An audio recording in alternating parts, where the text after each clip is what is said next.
ఈ వారం కొంత మిశ్రమ ఫలితాలు గోచరిస్తోంది. పంచమ అష్టమాధిపతి అయిన బుధుడు జన్మరాశిలో, చతుర్థ భాగ్యాధిపతి అయిన శుక్రుడు జన్మరాశిలో, అదేవిధంగా జన్మరాశిలో రాహు సంచారం. కష్టానికి ప్రతిఫలం వృత్తి ఉద్యోగంలో కానీ వ్యాపారం కానీ తక్కువగా ఉంటుంది. నలుగురిలోనూ మీరు చేసే వాగ్దానాలు ఏవైతే ఉన్నాయో అవి మరిచి పేరు ప్రఖ్యాతలు పోగొట్టుకోవడం ఇటువంటి ఉండే అవకాశం గోచరిస్తోంది. కోపాన్ని అదుపులో ఉంచుకోవాలి. నలుగురితో మాట్లాడేటప్పుడు ఆచితూచి వ్యవహరించడం చెప్పదగినది. ఉద్యోగంలో స్థిరత్వం కోసం చేసే ప్రయత్నాలు అవి సఫలీకృతం అవుతాయి. అయితే ఉద్యోగంలో ఎక్కువగా ట్రావెలింగ్ చేయడం, ఎక్కువగా తిరగడం, అలసిపోవడం ఇటువంటి జరుగుతుంటాయి. ఆరోగ్యరీత్యా కొన్ని జాగ్రత్తలు తీసుకోవాలి. స్టమక్ సంబంధించి, స్పైన్కి సంబంధించిన ఇష్యూస్ ఉండే అవకాశం గోచరిస్తోంది. అదేవిధంగా సెల్ఫ్ డ్రైవింగ్ విషయంలో కొన్ని జాగ్రత్తలు తీసుకోవాలి. చిన్న చిన్న దెబ్బలు తగిలే అవకాశం కూడా లేకపోలేదు. కాబట్టి సెల్ఫ్ డ్రైవింగ్ విషయంలో చాలా జాగ్రత్త వహించడం చెప్పదగిన సూచన. ఉద్యోగరీత్యా, వ్యాపారరీత్యా కొన్ని అనుకూలమైన పరిస్థితులు గోచరిస్తోంది. సొంతంగా చేసే వ్యాపారాలు కొద్దిగా నష్టం వచ్చే అవకాశం కూడా లేకపోలేదు. వచ్చిన అవకాశాన్ని సద్వినియోగపరచుకోవాలి. సాధ్యమైనంత వరకు సేవింగ్స్కి వెళ్ళడం చెప్పదగినది. జన్మరాశిలో రాహు ఉన్నారు. ఖర్చు ఎక్కువగా ఉంటుంది.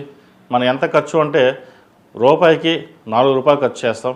ఈరోజు బాగున్నాం, ఖర్చు పెట్టేద్దాం కదా అని అనుకుంటారు. ఎంతవరకు అవసరమో అంతవరకు ఖర్చు పెట్టడం చెప్పదగినది. అదేవిధంగా భార్యాభర్తల మధ్య చిన్న చిన్న డిస్టర్బెన్సెస్ కూడా లేకపోలేదు. మనస్పర్ధలు వచ్చే అవకాశం గోచరిస్తుంది. కోపాన్ని అదుపులో ఉంచినట్లయితే మంచి ఫలితాలు సంప్రాప్తిస్తాయి. ఈ రాశిలో నిర్మించిన విద్యార్థులకు కాలం చక్కగా నడుస్తుంది. విదేశాలకు సంబంధించిన విషయవహారాలు ఏవైతే ఉన్నాయో వీరికి సానుకూలు పడతాయి. ఇప్పటి నుంచి ప్రారంభించవచ్చు. విదేశాల్లో ఉన్న వారికి వీసా, H1B, గ్రీన్ కార్డ్ కోసం ప్రయత్నం చేసేవారికి, PR కోసం ప్రయత్నం చేసేవారికి చాలా అనుకూలంగా ఉంది. సినీ కళా రంగాల వారికి, సాఫ్ట్వేర్ రంగం వారికి, రియల్ ఎస్టేట్ రంగాల వారికి, చిరుస్థాయి వ్యాపారస్తులకు అనుకూలంగా ఉంటుంది. కష్టే ఫలి అన్నారు పెద్దలు.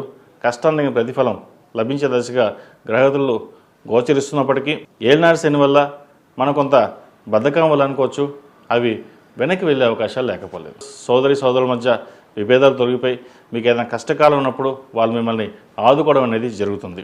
అయితే అవి మర్చిపోయి అన్నీ నేనే చేసుకున్నాను, అది నేనే ప్రయత్నం చేస్తున్నాను అని ఒక్కొక్కసారి అహంభావం కూడా ఉంటుంది. ఇది అందరికీ కాదండి, కొంతమందికి మటుకే.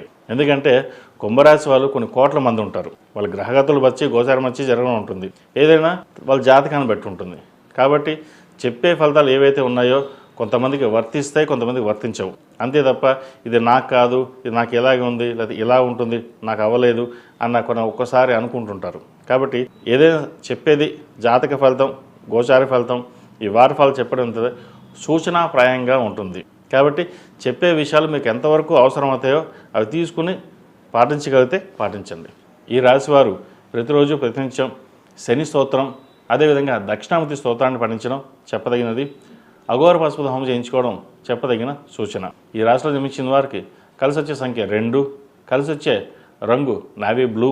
ఏదైనా పని మీద బయటకు వెళ్ళేటప్పుడు ఆదివారం కానీ బుధవారాన్ని కానీ వెళ్ళండి, మంచి ఫలితాలు సంప్రాప్తిస్తాయి. తదుపరి మీన రాశి.